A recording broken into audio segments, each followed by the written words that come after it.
ಎಲ್ಲರಿಗೂ ನಮಸ್ಕಾರ. ಶಾಂತಮ್ಮ ಸವಿರುಚಿಗೆ ಸ್ವಾಗತ. ಇವತ್ತಿನ ದಿವಸ ಆಲೂಗಡ್ಡೆ ನೆಗೆಟ್ಸ್ ಮಾಡುವ ವಿಧಾನ ನೋಡೋಣ ಬನ್ನಿ ಸ್ನೇಹಿತರೆ. ಆಲೂಗಡ್ಡೆ ಬೇಯಿಸಿಟ್ಕೊಂಡಿದ್ದೆ, ಅದನ್ನು 5 ಆಲೂಗಡ್ಡೆ ತೊಗೊಂಡಿದ್ದೀನಿ. ಅದು ಮ್ಯಾಶ್ ಮಾಡ್ತಾಯಿದ್ದೀನಿ ಸ್ನೇಹಿತರೆ. ಅದು ನುಣ್ಣಗೆ ಮ್ಯಾಶ್ ಮಾಡ್ಕೋಬೇಕು.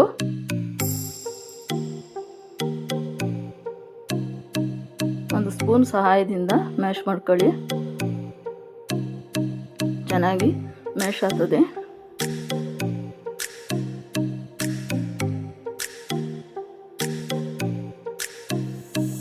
ಬೇಕಾಗಿರುವುದು ಅಚ್ಚ ಖಾರದ ಪುಡಿ, ಉಪ್ಪು, ಸ್ವಲ್ಪ ರುಚಿಗೆ ತಕ್ಕಷ್ಟು, ಕಸ್ತೂರಿ ಮೇಥಿ ಹುರಿದು ಮಡಿಕೊಂಡಿದ್ದೆ, ಅದನ್ನು ಹಾಕಿದ್ದೀನಿ ಸ್ನೇಹಿತರೆ. ಕಾರ್ನ್ಫ್ಲೋರು 1 ಬೌಲ್ ತಗೊಂಡಿದ್ದೀನಿ, ಚಿಕ್ಕದು 1 ಬೌಲು. ಅದನ್ನು ಚೆನ್ನಾಗಿ ಕಲಿಸ್ಕೋಬೇಕು ಸ್ನೇಹಿತರೆ. ಚೆನ್ನಾಗಿ ಕಲಿಸ್ಕೋಬೇಕು. ಮುಂದೆ ಅದಕ್ಕೆ ಬರೋಂಗೆ ಕಲಿಸ್ಕೋಬೇಕು.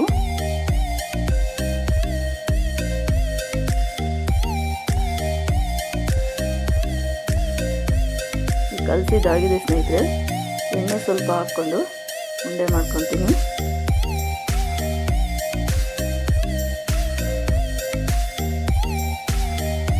ಎಲ್ಲ ಉಂಡೆ ಹಾಗೆ ಮಾಡ್ಕೊತೀನಿ ಸ್ನೇಹಿತರೆ. ಒಂದು ಬಾಂಡಿಲಿ ಎಣ್ಣೆ ಹಾಕಿಟ್ಟಿದ್ದೀನಿ. ಮೀಡಿಯಮ್ ಸೈಜಲ್ಲಿ ಎಣ್ಣೆ ಕಾದಿರಬೇಕು. ಅದು ಒಂದೊಂದು ಆಲೂಗಡ್ಡೆ ನೆಗೆಟ್ಸ್ ಬಿಡ್ತಾ ಇದ್ದೀನಿ ಸ್ನೇಹಿತರೆ. ಗೋಲ್ಡನ್ ಬ್ರೌನ್ ಬರಬೇಕು, ಒಂದು ಗಂಟ ಕರಿಬೇಕು ಸ್ನೇಹಿತರೆ.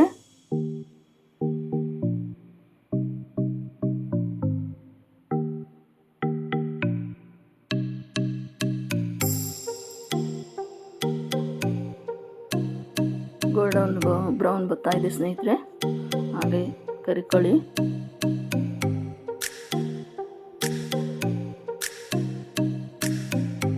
ಆಲೂಗಡ್ಡೆ ನೆಗೆಟ್ಸ್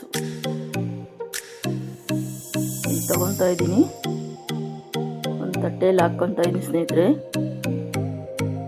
ಒಂದು ಬೌಲ್ಗೆ ಸರ್ವ್ ಮಾಡ್ತಾ ಇದ್ದೀನಿ. ಟೊಮೆಟೊ ಸಾಸ್ ಹಾಕ್ಕೊಂಡು ತಿಂದರೆ ತುಂಬ ರುಚಿಯಾಗಿರ್ತದೆ ಸ್ನೇಹಿತರೆ. ಒಂದ್ಸರಿ ಟ್ರೈ ಮಾಡಿ ನಮಗೆ ತಿಳಿಸಿ ಸ್ನೇಹಿತರೆ. Thank you.